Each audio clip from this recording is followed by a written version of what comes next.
Welcome. My name is Paul Dayton.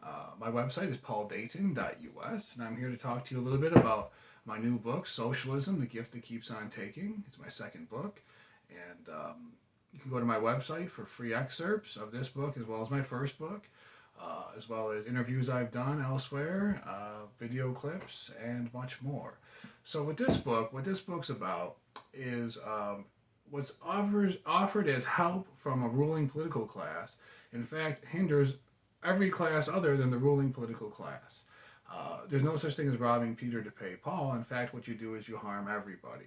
Something like a minimum wage law, which is advertised as helping the least desirable or lowest of the wage earning class, and also advertised as hamstringing or harming, that is, satiating the envy of the employer class. When in fact all it does is it makes the least desirable people priced out of the market. That is, people who are illiterate, or maybe not the tallest, not in the best shape, and so on, maybe don't speak the language that well. Those people need to lower their price in order to enter the job market, or enter the get some experience, get some skills, make some connections and contacts in that world, and so on. What you do is when you make the minimum price higher, you price those people out. It's a price above what those people are worth fairly. And so what you have is, when you combine that with paid to fail socialism, handouts for the healthy, what you have are people who learn how to do the handouts for the healthy system. They know which government bureau to call, which worker to call, and so on. They don't learn how to do anything useful. It harms the least desirable people the most. The one tool that when a new business comes into your neighborhood, they put everything on sale, right? A new restaurant, a new clothing store, or whatever the case may be. The first thing they do is they lower their price because that's the one tool that they have. The one thing that they can do to fight and combat other people to get into that market for the dollar of the customer. An employer is just a customer. Is to lower their price. The one tool that the least desirable person has who's attempting to enter the labor market is to lower their price, and it robs them of that tool. So it takes from the least desirable person. It costs the businesses more. They have less money to go around for payroll. That is, if you have $1,000 to spend on payroll, well, when you artificially elevate the price of workers, you can employ fewer workers or for fewer hours. And so that's the kind of a thing that we talk about here. So what I'm going to do is I'm going to take you to the introduction here in this clip, which is called Which Class Benefits. I'm going to read you about 2 pages, and that'll be the conclusion of this video. This comes from the introduction, Which Class Benefits. Central planning, whether labeled as communism, socialism, democratic wokerism, egalitarian fascism, or any other synonymous concoction denoting abrogation of choiceism, makes economic conditions worse for the masses. This will be illustrated with ample evidence throughout the entirety of this volume. These reductions in material living conditions, remuneration, and health often occur as quickly as 2 to 5 years after the implementation of so-called helpful controls by the state over the citizenry. This diminution in the liberty of the people, having given their freedom to choose over to the state, will often and perplexingly result in an immediate sensation of positivity among the very people who have not only lost freedoms vital to the determination of their fate, but who also are most likely to be harmed the most significantly by such legislation, that is, the least moneyed class of the citizenry. Like a chronic smoker alleviating their nicotine withdrawal with another pack of cigarettes, this element clamors for its own demise and calls it help, bringing themselves closer to lung disease, cancers, and a variety of other maladies, while also forcing the others who do not share in these same poor and self-destructive choices to suffer the same fate.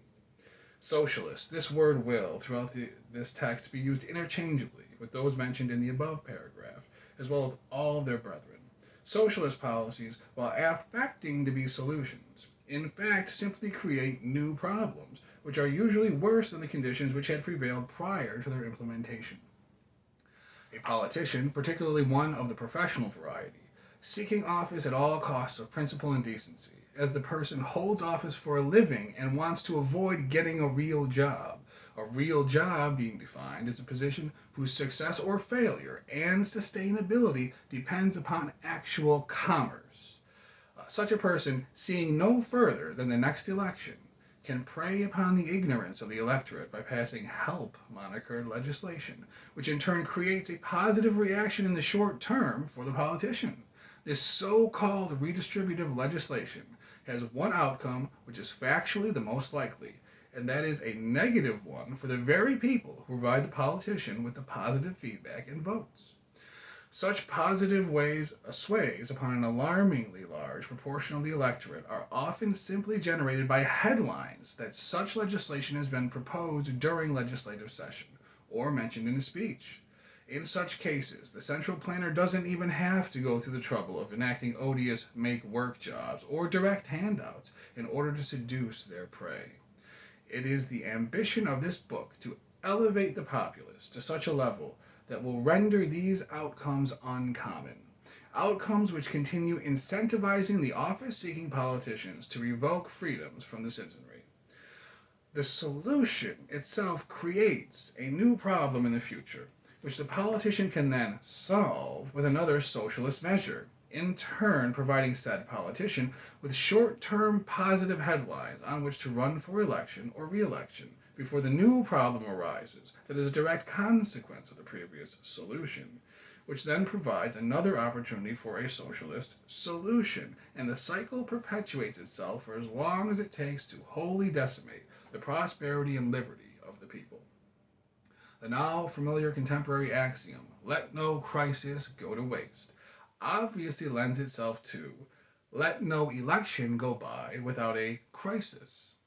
Several crises have been shown to have been orchestrated from within, and some will be featured in this book, such as the episode in France beginning 1789, in Germany during the 1930s, and the New Deal period in the 1930s USA.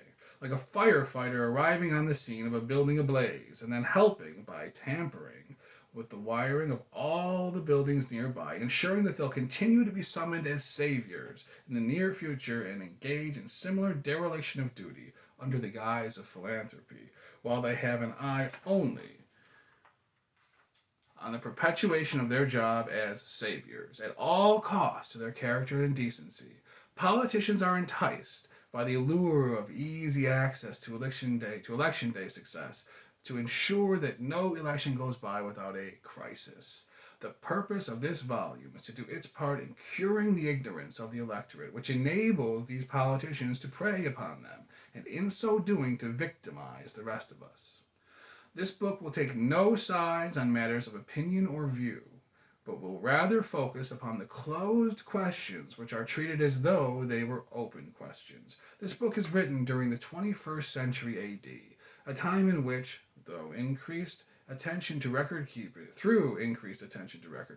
and retention of said records during recent centuries, along with increased access to information during the past 3 centuries, abounds with ample evidence of the actual outcomes of the insultingly false promises of wokernists.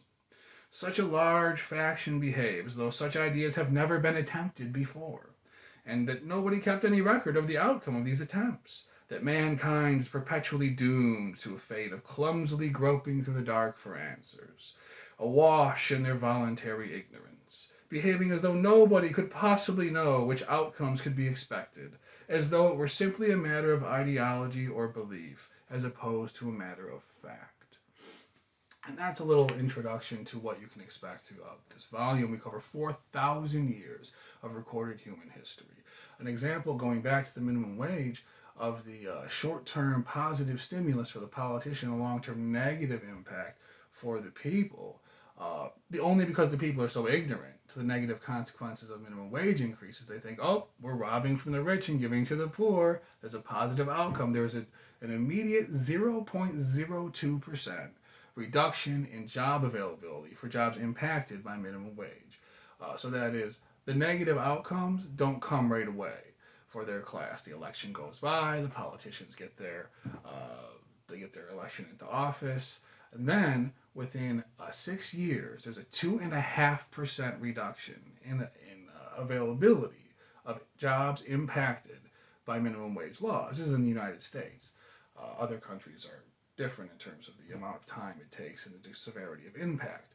So 6 years later, a number of news cycles have already gone by, elections for various offices have already occurred, the political profit has been reaped. And what's more important to know is that since minimum wage became imposed upon the United States during the great failure of socialism, known commonly as the New Deal, uh, since that point, and every time since then, there's a 2.5% diminution 6 years after that one, but then it gets raised again. So that smaller pie gets cut down again 2.5%, and then a few years later, the minimum wage goes up again, and the pie keeps shrinking and shrinking and shrinking, so that people who are unemployed today, or who are long-term unemployed today, uh, are the jobs that are not available because of people who made votes 50 years ago or 100 years ago. Those people are dead. Those politicians are all gone. It's more subtle and less obvious to say that this person is responsible for the reason that I personally, or this person X over here doesn't have a job. Combine that with handouts for the healthy, paid to fail socialism. It makes it unappealing to go. It sort of doesn't pay to go to work in the short-term views of many people. They say, hey, look, if I go get a job for 20,000, I'm going to lose. I'm already making more than 20,000 in handouts. They pay for my house, they pay for my health care, they pay for food stamps and so on. Sometimes they get some cash. They usually get some cash too. That's something that's covered more specifically during my first books, correcting our financial miseducation. But they get to the point. The problem with that is when you're trapped in that handouts for the healthy, paid to fail system, you can never get a raise. You're stuck there. You're always a child. Remember, children manage allowances. Adults manage incomes and portfolios. So that, in the name of helping the smallest person, in fact, sentences them for life to the existence of a child. The first chapter, or part one, is called Populist. Part one, Populist Redistributive Movements, the autoimmune disease of political strategies. Autoimmune disease is something that attacks what is good as though it were bad, what is harmful as though it attacks what is helpful as though it were harmful. But what's worse, these movements protect what is harmful as though they were helpful. And so that will be expanded upon during that part of the book. And in the next video, I encourage you to go to my website, pauldayton.us, to learn more about this and to check out the book Socialism, The Gift That Keeps on Taking, available now. Thank you for joining.